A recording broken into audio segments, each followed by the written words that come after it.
Желіде жақсы жаңалық тезірек көріңіздер. Бұл жаңалық үшін видеомыз астына бір емес, мыңдаған лайк бассаңыздар дейді. Сәлем қымбатты көрермен, сіз білген және сіз күткен ана назарларыңызға қайта оралды. Біз сізге ең жақсын ұсынамыз.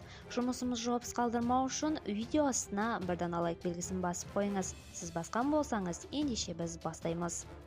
Зейнетақы орта есеппен 51%-ға өседі. Премьер-министр мәлімдеме жасады. 1 қаңтардан бастап 2027 жылға дейін базалық зейнетақы мөлшері орта есеппен 51%-ға өсетін болады. Қазақстан Республикасы премьер-министрі Әлихан Смайыловтың төрағалығымен өткен үкімет отырысында биылғы 1 шілдеден бастап қолданысқа енетін жаңа әлеуметтік кодекстің нормаларын іске асыру мәселелері қаралды деп хабарлады.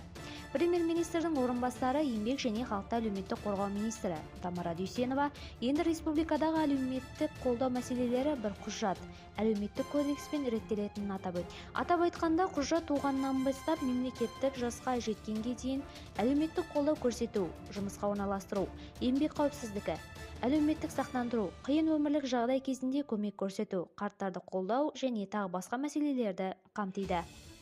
Зейнетақы көлемі және айлық көлемі асуын қаласаңыз, видеомыз астында өз лайктарыңызды аямаңыздар, достарыңызға жіберуді ұмытпаңыз қымбатты көрермен. Кәне видеоролигіміз астына қанша лайк жиналады екен көреміз. Сау, сәлеметте болыңыздар.